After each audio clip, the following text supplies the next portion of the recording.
Hey guys, it's Becky. If you're new here, then welcome, and if you're already a subscriber, thanks for coming back.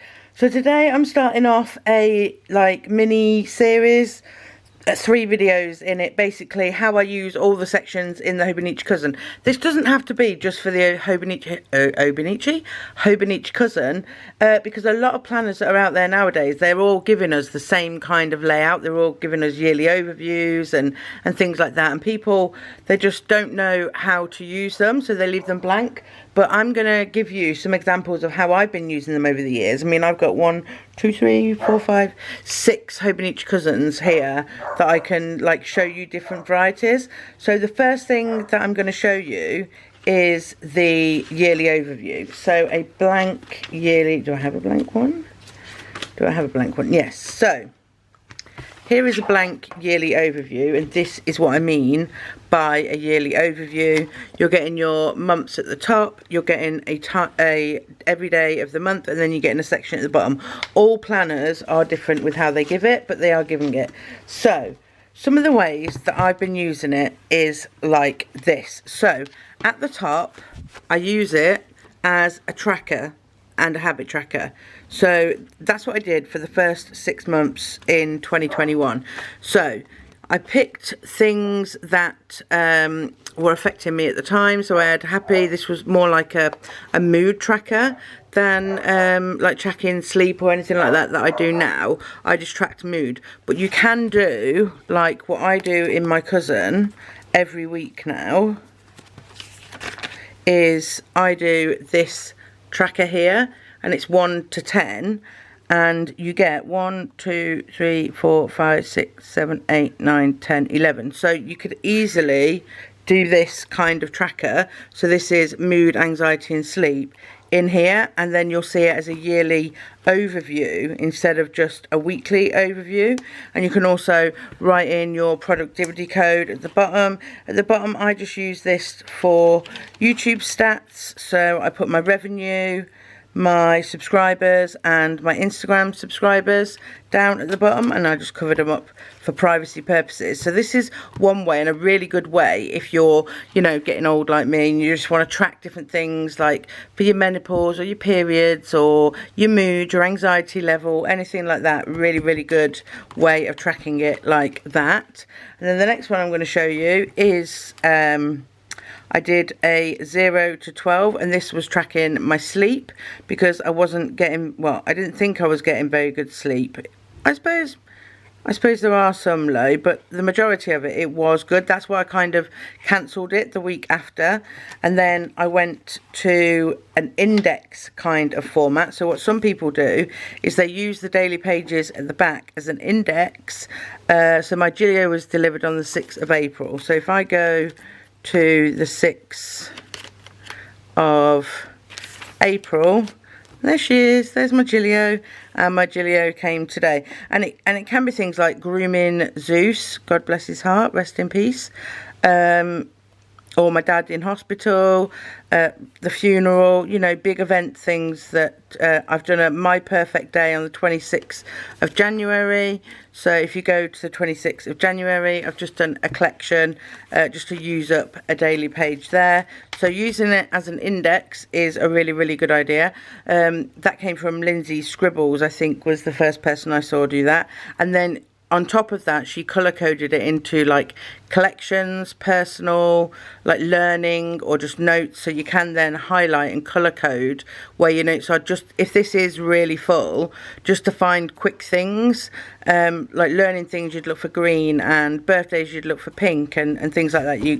You get what I mean. So that's another way. And then another way of using it, if you want to use it like really colorful, is to do like a morning routine. So I allocated a colour to my morning routine because I wanted to track if I was doing my routine or not, what I was lacking in. So blue was washing, so I wasn't doing very much washing at all.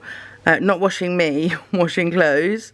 And I can see days where, like that day to me, the Saturday the 6th was obviously a really bad day for me because I didn't do, so the 6th of May, I can guarantee it's probably a bad day because I didn't do anything Woke up in a strange mood this morning, not really sure what I'm feeling, just going with the flow, seeing where it takes me. Yeah, I was a bit all over the place that day. So it gives you a good representation of like where you are, and then when you go to like your doctor's meetings or anything like that, this doesn't have to be a morning routine. It can be feelings, it can be emotions, it can be birthdays, it can be project tracking, anything like that. Anything you want to track is perfect for these pages. And then this one is just a blank one of me again using it as a index. And then this is where I was trying to think of things to use it for. So it could have been health, family, kids education, home, YouTube, finances. So whenever I did those things, I would dot them down because they're my goals, my main goals. So yeah, that's how I used that one. Do anything on that one now? Do anything on the next page? No, I fall off them, guys. I'm the same as you, but I'm back on them now. I'm 100% back on them. So the next thing I wanted to talk to you about is the monthly layouts. Hold on, have I showed you this one? Yeah, I've showed you that one. So monthly layouts. Again, a lot of people are not using the monthly layouts in their planners, and I don't understand why. I don't understand why. Right, you can go from, yeah, these are the ones that I wanted to show you. So this one I would class as a functional monthly for me. I know it's got some stickers on and things. You can do all pen. I like to put things that I want to stand out in a box, or you could highlight them. I've got my monthly to-dos, I've got goals, I've got things I want to buy, and I've got everything that happens that is like a daily event or timed. So all kids school clubs, whenever something happens, like if my solicitor emails, I'll come in here and I'll write solicitor emailed. So when I'm flicking back through my monthlies, I can see quickly what happened that month. And then doing it like this, and every time something comes into my phone, writing it on my monthlies, rather than fanning around trying to find my weeklies, I write it straight on my monthlies. And then when it comes to planning the week ahead, I've got everything there already. I have been writing my YouTube videos at the bottom as well, just so I can keep an eye on that. Yeah, but I've really enjoyed like setting it up. So this is a July one. You have seen a video on me setting this up. This is kind of what it looks like when I initially set it up, but then as the month goes on and things get added, it does fill out a little bit. So that's that one that I wanted to show you. And then next, highlighter a day, sticker a day. This became a thing a couple of years ago. I jumped on the bandwagon. I absolutely loved it at the time, and I did it like continuously, and I do like it because it does give you an overview of how your month's been. So like I've just seen there, we bought the Civic, so that stands out at me, and I do like that. But it's just a bit, for me now, for how I plan, it's just a bit messy. It's just a bit messy. I don't really know how I'm how am I doing it in my new one? We're in 2023, Becky. We're in 2023. I don't think I've done a monthly in here yet.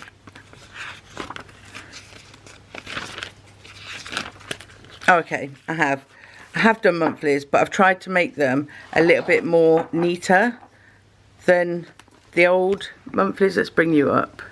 I've tried to make them a little bit more neater and more cohesive. So putting the character stickers in the same place every month, so at the bottom, middle, or bottom right or something, just looks a bit more neater than what it does.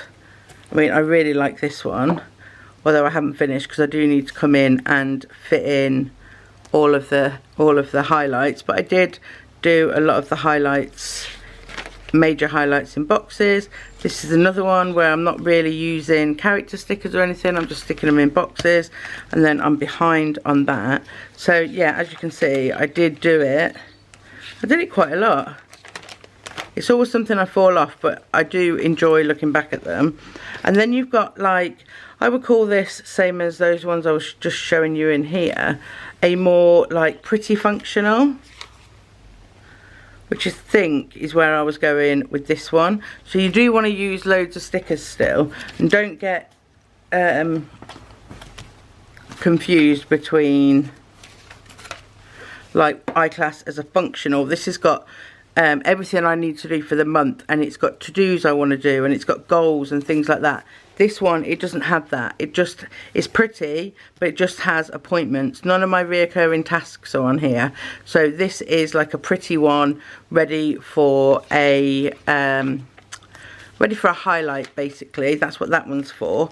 And then this one is the same. So I've got the main things that I need to do in here. Like I needed to get Easter egg baskets, my Gilio was delivered, we went to REBEKAHMOWBRAY. So I did come back and add memories in. I think this was just a sad month because this is the month that my dad passed away. So I really, really enjoyed doing that. Again, just keeping it simple, using just a journaling kit and some pen and some boxes just to make things stand out, because that's what you want. You want things to stand out. This one I wasn't too keen on because there's just too much going on. Rather than my eyes be drawn to what I'm writing, my eyes are drawn to all the stickers all over the page.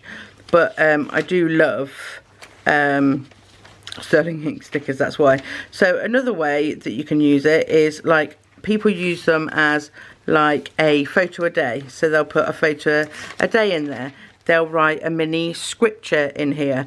They will do the weather, track the weather year to year. Because like before, I always used to think, why are they tracking the weather? Like, that's so boring. But actually tracking the weather, and then you can look back over the years, is actually quite cool. But yeah, definitely start using your monthlies and your yearly overviews. Just start using them, because to plan properly. Well, to plan, you just need a pen and a piece of paper, don't you? But to plan properly, you need a monthly, you need a weekly. You don't necessarily need a daily. Lots of people do because they want that daily to-do list. But a monthly overview, just by glancing at it, you can see when you're free. You can see like what days are busier than others because they're the more full boxes. You can have an overview of your month. And for some reason, since I've been doing it, it's just been making me feel a lot less anxious. So to me, the yearly overview and the monthlies, I think they're just as important as anywhere else. And I do flick between. What did we do in this one? This was a 2021. Oh, I showed you already. I did those. I've got this one over here that isn't tabbed up with anything. I'd be interested to see, did I do nothing in the monthlies?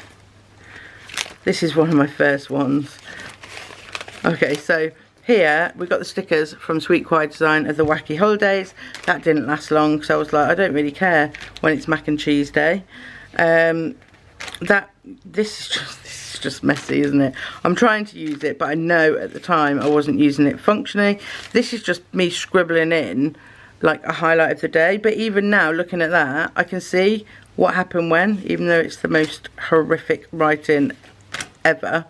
So yeah, that is how I tend to use my monthlies and my yearly overviews. Like for more like functional or highlight of the day, you can use them like any way you choose. But yeah, I hope that helped, guys, and gave you a few ideas of how to use the yearly overview and the monthly pages. And then my next video, I'm going to go over the weeklies and the dailies. I think that'd be a good idea. So yeah, I hope you enjoyed this video, guys. If you did, give me a thumbs up, and I'll see you in my next one. Bye.